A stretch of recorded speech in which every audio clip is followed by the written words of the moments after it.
नमस्कार दोस्तों, क्या आपने कभी सुबह उठते ही ये महसूस किया है कि आज कुछ अच्छा करना है, लेकिन फिर भी समझ नहीं आता क्या और क्यों? अगर हाँ, तो आप बिल्कुल सही जगह आए हैं। आज हम शुरुआत कर रहे हैं इकिगाई की, अ जापानीज सीक्रेट, जो बताता है कि लोग 102 साल से ज्यादा कैसे जीते हैं, वो भी खुश रहकर। लेकिन ये किताब सिर्फ लंबी उम्र की बात नहीं करती, ये सिखाती है कि हर दिन कैसे जिया जाए विथ पर्पस, पैशन और पीस। तो चलिए इस खूबसूरत सफर की शुरुआत करते हैं, जहां हर चैप्टर आपको थोड़ा सा और अपने आप से मिलाएगा। जरा सोचो, सुबह सुबह आंख खुलते ही तुम्हें उठने का कोई ठोस कारण मिल जाए, कोई ऐसा मकसद जो नींद से बेहतर लगे, तो जिंदगी कितनी अलग लगने लगेगी ना। चैप्टर 1, इकिगाई इसी एहसास की बात करता है। हेक्टर गार्सिया और फ्रांसिस्क मिरल्स हमें ले चलते हैं जापान के एक छोटे से खूबसूरत गांव ओकिनावा में, जहां लोग 120 साल से भी ज्यादा जीते हैं। और सिर्फ जीते नहीं, बल्कि हर दिन पूरी जिंदादिली से जीते हैं। अब सोचो, हमारे यहाँ कितने लोग हैं जो सुबह अलार्म बजते ही स्नूज मार देते हैं। उठने का मन नहीं है यार। ये लाइन कितनी आम हो गई है, लेकिन ओकिनावा के लोग सुबह उठते ही बाग में काम करने लगते हैं। पड़ोसी को मुस्कुराकर ओहेओ गोजेमासु कहते हैं और अपने पसंदीदा शौक में लग जाते हैं। क्यों? क्योंकि उनके पास है इकिगाई, उनकी जिंदगी का वो खास मकसद जो उन्हें हर दिन जीने की एक ठोस वजह देता है। इकिगाई कोई बहुत भारी भरकम कॉन्सेप्ट नहीं है, ये तो वही चीज है जो हमें बचपन में महसूस होती थी, जब हम बिना थके खेलते रहते थे, बिना किसी डर के सपने देखते थे। लेकिन बड़े होते होते हम उस मासूम मोटिवेशन को कहीं खो देते हैं। यही बात इस चैप्टर में बड़े ही प्यारे और रिलेटेबल अंदाज में समझाई गई है। इमेजिन करो, कोई बुजुर्ग औरत जो हर सुबह अपने बॉन्साई प्लांट्स की देखभाल करती है और हर एक पौधे से बात करती है जैसे वो उसका बच्चा हो। या एक बुजुर्ग आदमी जो रोज अपने दोस्तों के साथ एक बोर्ड गेम खेलता है और हर मैच को ऐसे लेता है जैसे वो जिंदगी की सबसे बड़ी लड़ाई हो। पैसे, स्टेटस या बड़ी गाड़ियों का कोई मतलब नहीं है उनके लिए। उनका मतलब है पर्पस, यानी उनका इकिगाई। चैप्टर 1 पढ़ते हुए ऐसा लगता है जैसे लेखक हमारे कान में धीरे धीरे फुसफुसा रहे हों, तुम्हारा इकिगाई क्या है? और हम सोच में पड़ जाते हैं, क्या हम जो कर रहे हैं वो हमारे दिल को सुकून देता है, या बस सुबह से शाम तक भागदौड़ कर रहे हैं बिना ये सोचे कि हम क्यों कर रहे हैं। इस चैप्टर में ये भी समझ आता है कि इकिगाई कोई एकदम परफेक्ट आंसर नहीं है जो अचानक मिल जाए। ये एक जर्नी है, जैसे खुद को रोज थोड़ा थोड़ा बेटर समझने का प्रोसेस। इसमें कभी कभी कंफ्यूजन होगा, कभी डर लगेगा, लेकिन अगर हम ढूंढना शुरू करें तो शायद एक दिन सुबह अलार्म बजने से पहले ही हम उठ जाए, इस एक्साइटमेंट के साथ कि आज कुछ अपना, कुछ सच्चा करने वाले हैं। तो चलो आज की चाय के साथ ये सवाल भी लेते हैं, मेरा इकिगाई क्या है? क्योंकि हो सकता है उस सवाल में ही छुपा हो तुम्हारी सबसे खूबसूरत जिंदगी का जवाब। चलो जरा एक पल को आंखें बंद करो और सोचो, अगर तुम्हें कोई कहे कि तुम 120 साल से भी ज्यादा जी सकते हो, वो भी बिना बीमारी, बिना थकान और बिना किसी बोझ के, तो कैसा लगेगा? हाँ, पता है तुम सोच रहे हो, भाई इतनी लंबी उम्र में करेंगे क्या? लेकिन चैप्टर 2 एंटी एजिंग सीक्रेट्स पढ़ने के बाद शायद तुम खुद कहो, काश मुझे भी ऐसी जिंदगी मिले। इस चैप्टर में लेखक हेक्टर गार्सिया हमें फिर से जापान के उसी छोटे से स्वर्ग जैसे गांव ओकिनावा की गलियों में ले चलते हैं, जहां बूढ़े लोग चश्मा तो लगाते हैं, लेकिन चलने के लिए लाठी नहीं। उम्र भले ही 90 पार हो जाए, पर उनकी चाल में आज भी वो मस्ती होती है जैसे कोई कॉलेज का लड़का क्रिकेट खेलने जा रहा हो। अब तुम सोचो, हमारे यहाँ तो 60 के बाद लोग खुद ही डिक्लेयर कर देते हैं कि बस अब तो भगवान का नाम लेना है, लेकिन ओकिनावा में लोग 90 की उम्र में भी वेजिटेबल गार्डन खुद ही संभालते हैं, दूसरों की मदद करते हैं और सबसे बड़ी बात, खुद को कभी बूढ़ा मानते ही नहीं। इस चैप्टर में ऐसा लगता है जैसे हम कोई फैंटेसी लैंड में घूम रहे हों, लेकिन फिर एकदम से ये रियलाइजेशन भी आता है कि ये सब रियल है, बिल्कुल रियल। अब जरा एक छोटा सा किस्सा सुनो। एक बुजुर्ग महिला, नाम है मिसाओ, उम्र 102 साल, सुबह 5 बजे उठती है, अपने घर के पीछे बने गार्डन में फ्रेश स्पिनच उगाती है। फिर दोपहर में अपनी दोस्तों के साथ हंसते खिलखिलाते ओरिगामी बनाती है और शाम को ट्रेडिशनल म्यूजिक पर नाचती है। अब सोचो, इतनी एनर्जी हमसे तो मंडे की सुबह ऑफिस जाने में भी नहीं निकलती। तो फिर सवाल आता है, इन लोगों में ऐसा क्या है जो इन्हें इतना यंग और एनर्जेटिक बनाता है? ये चैप्टर कोई डॉक्टर की तरह मेडिकल एडवाइस नहीं देता, बल्कि एक दोस्त की तरह धीरे धीरे समझाता है कि एज तो सिर्फ एक नंबर है। असल में हम खुद अपने दिल और दिमाग से कितने जिंदा हैं, वही हमारी असली उम्र तय करता है। और यही से बात आती है कुछ छोटी छोटी बातें जो असल में बहुत बड़ी होती है। जैसे ये लोग हर दिन थोड़ी फिजिकल एक्टिविटी करते हैं, लेकिन जिम जाने वाली नहीं, बल्कि वो जो नेचुरली उनकी लाइफस्टाइल में घुली हुई है। बगीचे में काम करना, खुद खाना बनाना, और सबसे मजेदार, अपने दोस्तों से रोज मिलना। हाँ, सोशल कनेक्शन, ये वो दवा है जिसे हम अक्सर भूल जाते हैं। सोचो, जब तुम हर दिन किसी से हंसते हो, किसी की मदद करते हो, किसी की कहानी सुनते हो, तो तुम्हारा दिल और दिमाग जवान बना रहता है।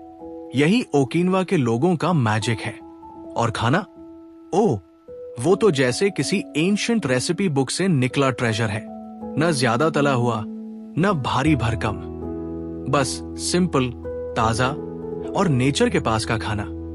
और हाँ, ये लोग एक रूल को बहुत सीरियसली फॉलो करते हैं, हारा हाचीबू, यानी खाना तब खाओ जब पेट 80% भर चुका हो। अब हम हैं कि नेटफ्लिक्स के सामने बैठे बैठे चिप्स और आइसक्रीम से 120% भर जाते हैं। ये चैप्टर सुनाते सुनाते एक बात बहुत गहराई से समझ आती है, बुढ़ापा कोई सजा नहीं है और लंबी उम्र कोई बोझ नहीं। असली मैजिक ये है कि तुम हर दिन ऐसे जियो जैसे वो तुम्हारा फेवरेट दिन हो। इकिगाई सिर्फ तुम्हारे पैशन या करियर की बात नहीं करता, वो तुम्हारे शरीर और मन की हार्मनी की भी बात करता है। और ये एंटी एजिंग सीक्रेट्स कोई साइंस फिक्शन नहीं है, बस छोटे छोटे डिसीजंस हैं जो हर दिन लिए जाते हैं। तो अगली बार जब कोई कहे उम्र हो गई है अब, तो जरा मुस्कुराकर कहना, अभी तो मेरी इकिगाई की शुरुआत है। जरा सोचो, अगर किसी इंसान के पास सब कुछ छीन लिया जाए, उसका घर, उसके अपने, उसकी पहचान, इवन उसकी आजादी, बट फिर भी वो जिंदा रहना चाहे, तो आखिर वो जीने की वजह कहां से लाता है? Chapter 3, from logotherapy to ikigai, एक ऐसी कहानी है जो सीधे दिल को छू जाती है।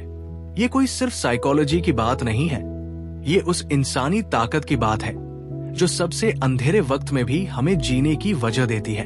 इस चैप्टर में लेखक हमें मिलवाते हैं विक्टर फ्रैंकल से, एक ऐसे इंसान से जो नाजी कंसंट्रेशन कैंप में हर चीज हारने के बाद भी होप नहीं हारा। अब सोचो, जहां हर दिन मौत सामने खड़ी हो, वहां भी अगर कोई कहे जिंदगी में मीनिंग जरूरी है, तो वो बात कुछ तो खास होगी ना। फ्रैंकल ने एक शब्द गढ़ा, लोगोथेरेपी। इसका मतलब इंसान को जीने के लिए सिर्फ हैप्पीनेस नहीं, बल्कि एक मकसद चाहिए। इमेजिन करो, तुम्हारे जीवन में कोई ऐसा रीजन हो जो तुम्हें सुबह उठने पर मजबूर कर दे, इवन अगर बाहर की दुनिया टूटी फूटी हो, दिल टूटा हुआ हो और सब कुछ उलझा हुआ लगे। अब ये मत सोचो कि ये सब सिर्फ किताबों की बातें हैं। ये बात बिल्कुल वैसी है जैसे एक औरत जिसने अपने पति को खो दिया हो, फिर भी हर दिन अपने बच्चों के लिए मुस्कुराकर जीती है, क्योंकि उसकी दुनिया अब उन्हीं बच्चों के आसपास घूमती है।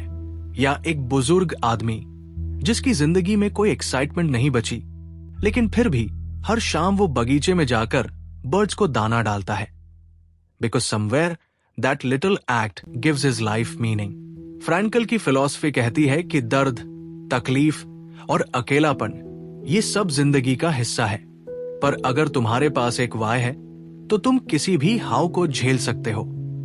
और यही सोच धीरे धीरे इकिगाई से जुड़ती है, क्योंकि इकिगाई भी वही पूछता है, तुम क्यों जी रहे हो? और फिर धीरे से कान में कहता है, जवाब ढूंढो, तभी सुकून मिलेगा। ये चैप्टर ऐसा लगता है जैसे कोई पुराना दोस्त हमारे कंधे पर हाथ रखकर कह रहा हो, देख, तू अकेला नहीं है। हर किसी को अपनी लड़ाई लड़नी होती है। बस फर्क इतना है कि कुछ लोग अपनी लड़ाई का मकसद ढूंढ लेते हैं और कुछ बस लड़ते लड़ते थक जाते हैं। और ये मकसद कोई बहुत फैंसी चीज नहीं होती। वो तुम्हारा आर्ट हो सकता है, तुम्हारा परिवार, तुम्हारा सपना, या सिर्फ वो चाय की दुकान जहां रोज जाकर तुम कुछ घंटों के लिए खुश हो जाते हो। लोगोदर्पी हमें यह समझाता है कि किसी इंसान के टूटने की वजह कभी सिर्फ दर्द नहीं होता, बल्कि दर्द में मीनिंग ना होना होता है। और इकिगाई वही मीनिंग खोजने में हमारी मदद करता है। तो अगली बार जब जिंदगी बेमानी लगे तो खुद से ये सवाल जरूर पूछना, क्या आज मैंने वो किया जो मुझे जीने की वजह देता है? क्योंकि हो सकता है तुम्हारा इकिगाई बहुत नजदीक हो, बस तुमने उसे नोटिस नहीं किया। कभी तुम्हारे साथ ऐसा हुआ है कि किसी काम में इतने खो गए हो कि समय का बिल्कुल पता ही नहीं चला, जैसे कुछ घंटे एक पल में उड़ गए हों, और तुम्हारा मन, शरीर और दिमाग सब एक ही लय में चल रहे हों। न कोई चिंता, न कोई फिक्र, बस तुम और तुम्हारा काम। यही है फ्लो। और इकिगाई के chapter 4 find flow in everything you do में इसी जादू की बात होती है। अब देखो हमारे दिन कैसे बीतते हैं। सुबह उठते ही मोबाइल चेक करना, फिर भागते भागते काम पर निकलना, ट्रैफिक में झल्लाना, ऑफिस में जबरदस्ती हंसना, और शाम को थके हुए नेटफ्लिक्स खोल लेना। बस कि कुछ भी चलेगा यार, बस चलना चाहिए। सब कुछ कर तो रहे होते हैं, लेकिन उस काम में दिल ही नहीं लगता और नहीं मन लगता है।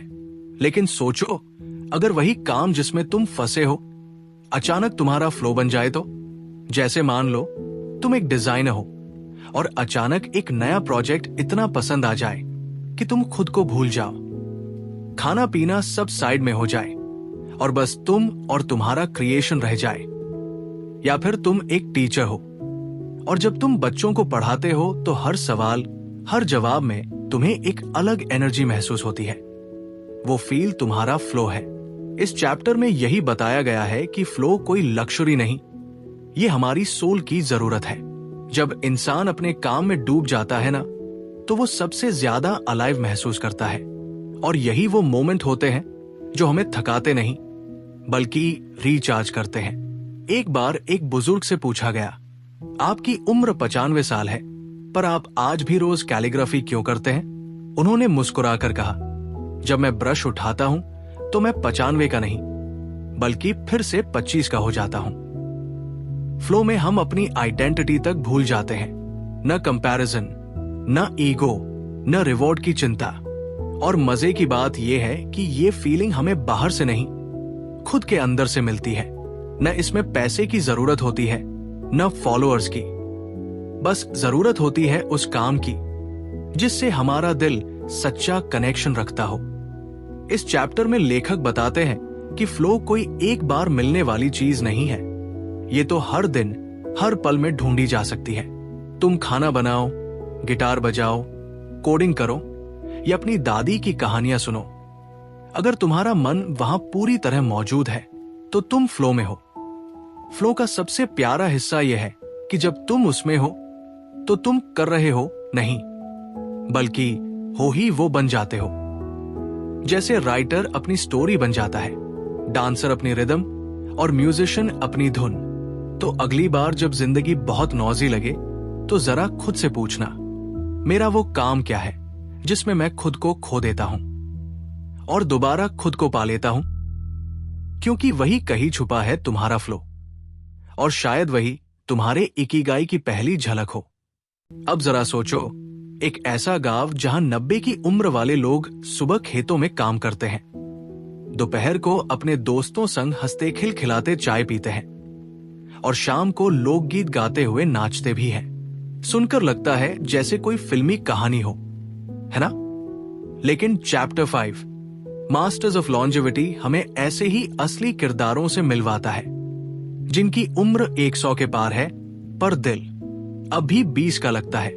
जापान का ओकिनावा द्वीप, खासकर वहां का छोटा सा गांव ओगिमी, इस पूरी किताब की हार्टलैंड है। हेक्टर गार्सिया और फ्रांसेस्क मिरल्स वहां खुद जाकर जिन लोगों से मिलते हैं वो किसी चमत्कार से कम नहीं लगते।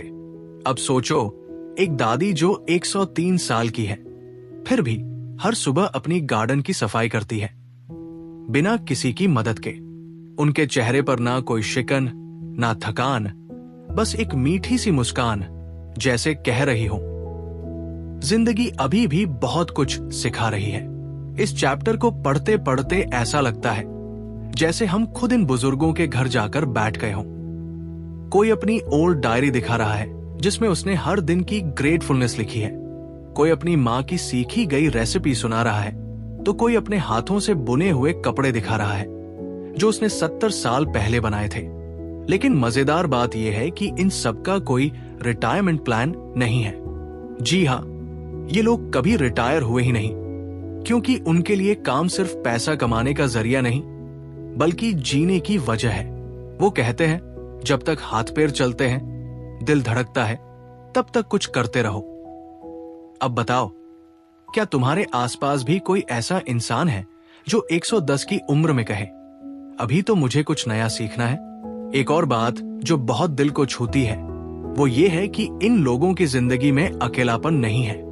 वो रोज किसी न किसी से मिलने जाते हैं, पड़ोसी, दोस्त या फिर किसी रिश्तेदार के पास। इकिगाई उनके लिए सिर्फ एक शब्द नहीं, वो तो उनकी रोजमर्रा की रीत है। और हाँ, इनसे मिलते हुए एक बात और बहुत गहराई से समझ आती है। लंबी उम्र जीने के लिए कोई फैंसी डाइट या एक्सपेंसिव सप्लीमेंट्स की जरूरत नहीं होती। जरूरत होती है एक ऐसे दिल की जो हर सुबह उत्साह से धड़कता हो, एक ऐसा मन जो दुनिया से जुड़ा हो, और एक ऐसा शरीर जो छोटे छोटे कामों में भी मीनिंग ढूंढता हो। इस चैप्टर में जो वाइब है ना, वो बहुत शांत लेकिन बहुत ताकतवर है, जैसे कोई धीमा सा गीत जो तुम्हें धीरे धीरे बदल देता है और पढ़ते पढ़ते अचानक मन कहता है, क्या मैं भी ऐसा जी सकता हूं? क्या मैं भी ऐसा इंसान बन सकता हूं जो उम्र के हर पड़ाव को एक नए एडवेंचर की तरह जिए? शायद जवाब है हाँ।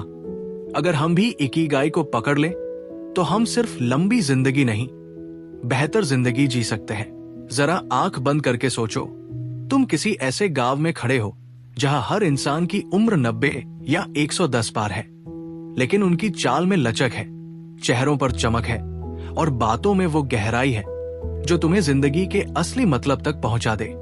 इकिगाई का चैप्टर 6 लेसन्स फ्रॉम जापान्स सेंटेनेरियंस बिल्कुल ऐसा ही एहसास देता है, जैसे कोई बूढ़ी दादी तुम्हारा हाथ थाम कर कह रही हो, आओ तुम्हें बताओ जिंदगी कैसे जी जाती है।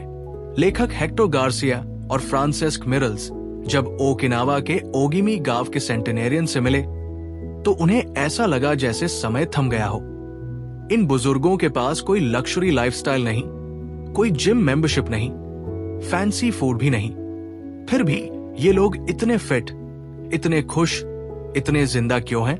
इसका जवाब है इनकी सादगी भरी जिंदगी जो छोटी छोटी खुशियों से भरी है। एक 102 साल की महिला कहती है, मैं हर सुबह सूरज की किरणों से बात करती हूं, वो मेरे पुराने दोस्त है, और जब मैं अपने पौधों को पानी देती हूं तो मुझे लगता है मैं खुद को सींच रही हूं। अब सोचो, क्या हमें कभी इतनी शांति महसूस होती है सुबह सुबह? नहीं, हम तो मोबाइल के अलार्म से जागते हैं और भागते भागते दिन शुरू कर देते हैं। इन सेंटेनेरियन से मिलकर एक बात और समझ में आती है, जिंदगी को गंभीरता से नहीं, प्यार से जीना चाहिए। एक 98 साल के दादा से जब पूछा गया कि आप इतने खुश क्यों रहते हैं, तो उन्होंने हंसते हुए कहा, क्योंकि मैं हर चीज में मजा ढूंढ लेता हूं, भले ही वो कपड़ों को धूप में सुखाना ही क्यों न हो। क्या तुमने कभी लॉन्ड्री करते हुए मुस्कुराया है? और इन सब के बीच एक बात जो सबसे खास है, इन लोगों का कम्युनिटी कनेक्ट। वो अकेले नहीं जीते, बल्कि एक दूसरे की जिंदगी का हिस्सा है। वो एक दूसरे के घर बिना बुलाए चले जाते हैं, साथ खाना खाते हैं, साथ हंसते हैं, और यही है उनकी असली ताकत। हमें लगता है कि लंबी उम्र जेनेटिक से मिलती है, लेकिन ये लोग सिखाते हैं कि असली मैजिक तो माइंडसेट में है। हर दिन ग्रैटिट्यूड के साथ जीना, बिना शिकायत के काम करना और हर इंसान को दिल से अपनाना, यही उनके इकिगाई का हिस्सा है।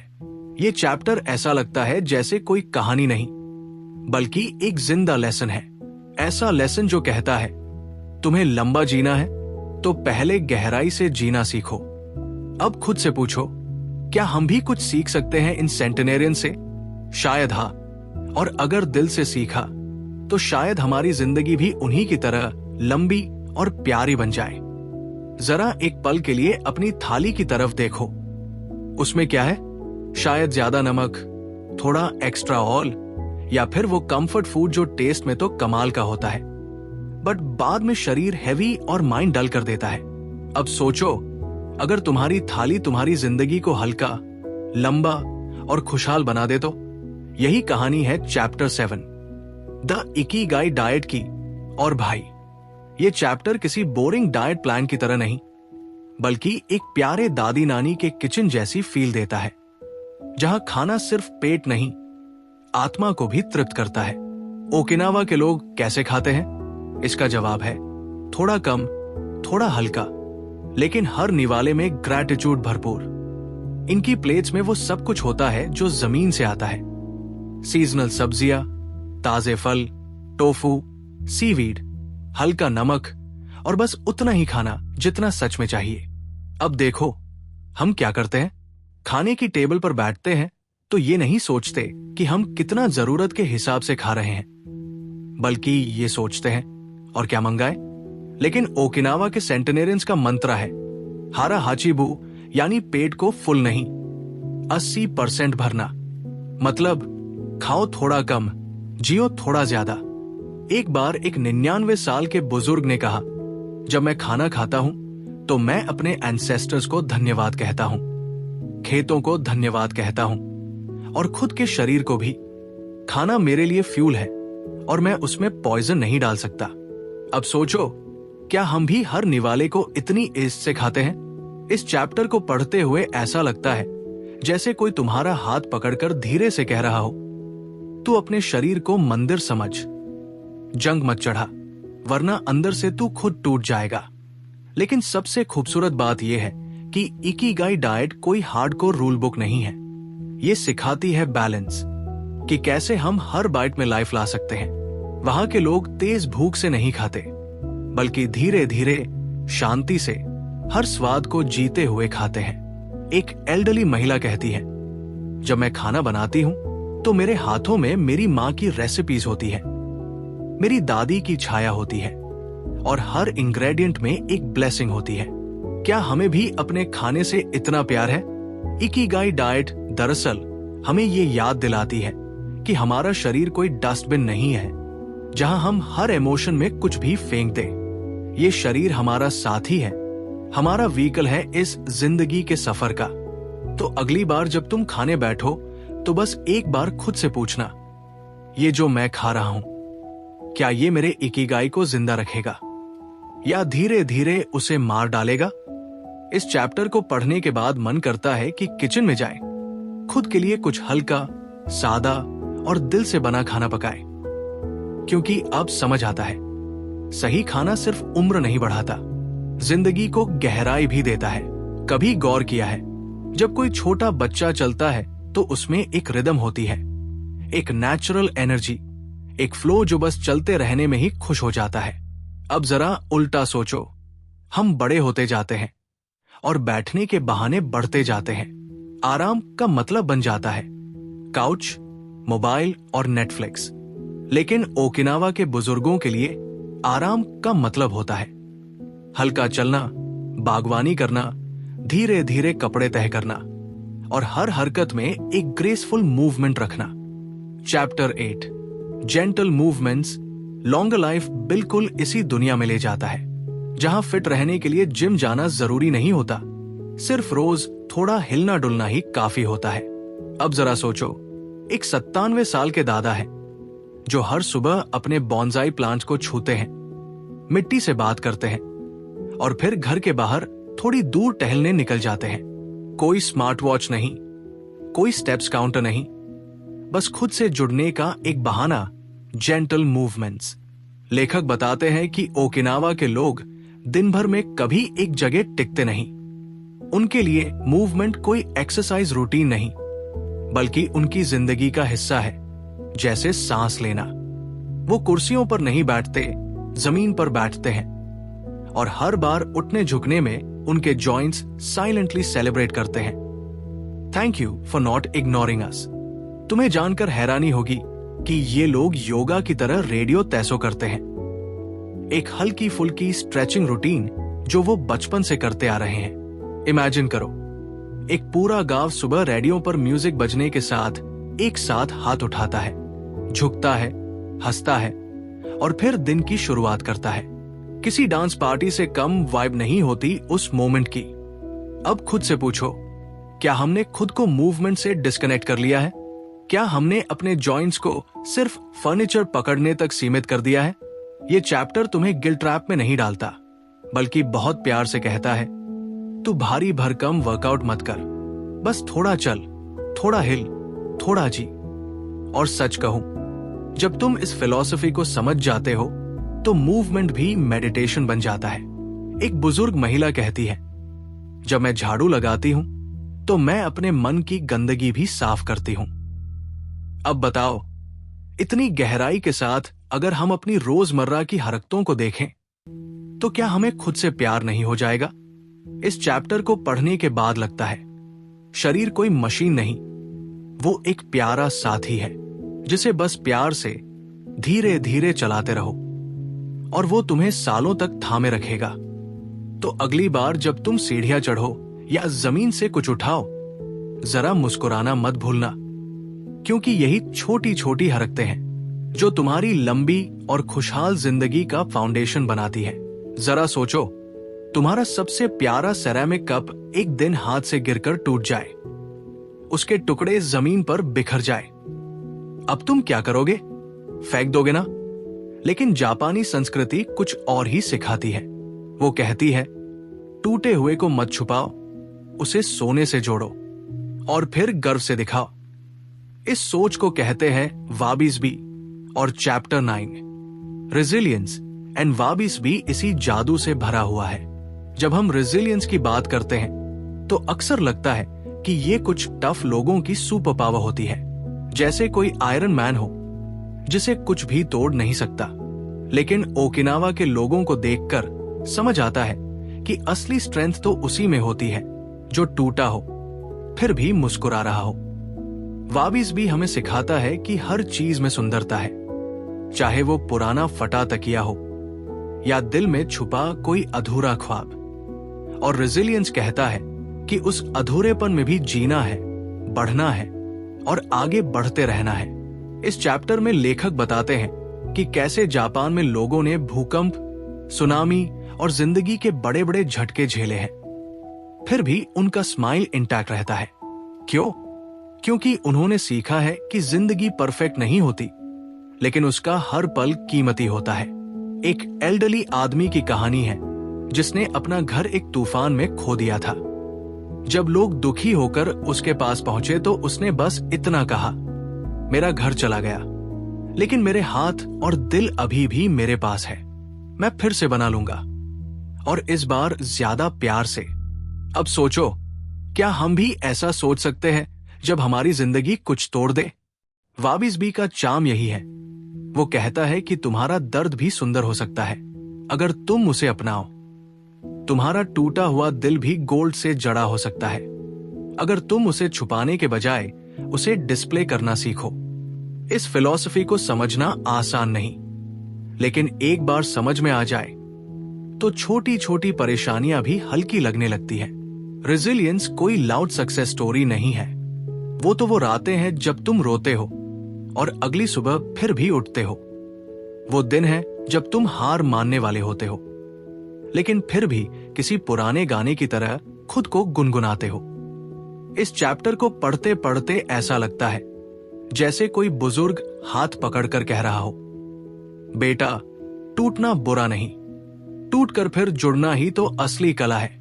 और सच कहें तो यही आर्ट है इकिगाई की। हर क्रैक में मीनिंग ढूंढना, हर गलती में सीख और हर बिखरे पल में अपनी एक नई कहानी गढ़ना। तो अगली बार जब जिंदगी तुम्हें थोड़ा तोड़े तो घबराना मत। बस सोचना, वाबिस भी है, इसमें भी कोई ना कोई ब्यूटी जरूर होगी। कभी कभी जिंदगी किसी खाली डायरी की तरह लगती है जिसमें हर पन्ना सफेद है और हमें समझ नहीं आता कि पहला शब्द कहां से शुरू करें। Chapter 10 epilogue Ikigai the art of living हमें उसी पहले शब्द की तलाश में लेकर जाता है। और यकीन मानो, ये तलाश बाहर नहीं, हमारे अंदर ही कहीं छुपी होती है। बस थोड़ी धूल हटानी होती है। अब जरा सोचो, तुम सुबह उठते हो लेकिन कोई एक्साइटमेंट नहीं होती। दिन बीत जाता है लेकिन दिल भरता नहीं। सब कुछ ठीक है, फिर भी कुछ अधूरा सा है। ऐसे ही तो होते हैं ज्यादातर लोग। जैसे ब्रीदिंग तो है पर लिविंग नहीं। लेकिन ओकिनावा के लोग कुछ और ही सिखाते हैं। उनके चेहरे पर रिंकल्स नहीं, कहानियां होती हैं। उनके चलने में थकान नहीं, रिदम होती है। और उनकी जिंदगी में क्लॉक नहीं, पर्पस चलता है। ये फाइनल चैप्टर कोई हैवी लेक्चर नहीं देता, बल्कि जैसे कोई पुराना दोस्त बैठकर तुम्हें धीरे धीरे समझाता है कि जिंदगी कोई रेस नहीं, एक आर्ट है। और इकिगाई उस आर्ट का सबसे प्यारा कलर है जो हर इंसान के कैनवस पर अलग दिखता है। लेखक बताते हैं कि ओकिनावा के सेंटेनेरियंस कभी रिटायर नहीं होते क्योंकि उनका काम कभी जॉब था ही नहीं। वो तो बस हर दिन वही करते हैं जिससे उन्हें खुशी मिलती है, शांति मिलती है, मतलब मिलता है। कोई बुनाई कर रहा है, कोई बच्चों को कहानी सुना रहा है, कोई अपने बगीचे में मिट्टी से बातें कर रहा है। एक 102 साल की महिला से पूछा गया, तुम अभी इतना एक्टिव कैसे हो? उसने मुस्कुरा कर कहा, क्योंकि मैं आज भी वो कर रही हूं जिससे मुझे प्यार है। मैं इसलिए नहीं जीती कि मुझे जीना है, मैं इसलिए जीती हूं क्योंकि मेरा जीना किसी के काम आ रहा है। क्या तुमने कभी ऐसा महसूस किया है कि तुम्हारा होना भी किसी और के लिए मायने रखता है? इस चैप्टर में हम सीखते हैं कि इकिगाई कोई डेस्टिनेशन नहीं, बल्कि हर रोज उठने की वजह है। ये हमें सिखाता है कि अगर हमारे पास क्लैरिटी है कि हम क्यों जी रहे हैं, तो चैलेंजेस भी छोटी लगने लगती है और खुशियां भी ऑर्डिनरी चीजों में मिल जाती है। जैसे किसी का थैंक यू, किसी सुबह की ठंडी हवा या किसी पुराने दोस्त की हंसी। दी आर्ट ऑफ लिविंग सिर्फ कैसे जिए नहीं बताता, बल्कि ये दिखाता है कि हमारे होने की सिंप्लिसिटी में ही सबसे गहरी मीनिंग छुपी है। और जब तुम इस बात को ट्रूली फील करने लगते हो तो तुम्हारा हर दिन एक फेस्टिवल जैसा लगने लगता है, बिना पटाखों के, बिना शोर के, सिर्फ पीस, लव और पर्पस के साथ। तो अब जब ये किताब खत्म होती है, एक नए सफर की शुरुआत होती है। वो सफर तुम्हारे अंदर की उस आवाज तक जाता है जो सॉफ्टली कह रही है, चलो अब वो काम करो जिससे तुम्हारा दिल धड़कता है, क्योंकि वही है तुम्हारा इकिगाई। धन्यवाद दोस्तों, आपने हमारा इकिगाई ऑडियो बुक इतने ध्यान और दिल से सुना, इसके लिए दिल से शुक्रिया। अगर ये सफर आपको पसंद आया हो, अगर किसी भी पल ने आपके दिल को छू लिया हो, तो कृपया इसे लाइक करें, अपने दोस्तों और परिवार के साथ शेयर करें और ऐसे ही सोलफुल कंटेंट के लिए सब्सक्राइब करना ना भूलें। आगे भी हम जिंदगी को थोड़ा और गहराई से समझने की कोशिश करते रहेंगे, आपके साथ, आपके लिए। फिर मिलेंगे एक नई किताब, एक नई कहानी के साथ। तब तक के लिए ख्याल रखिए और अपने इकिगाई को जीते रहिए।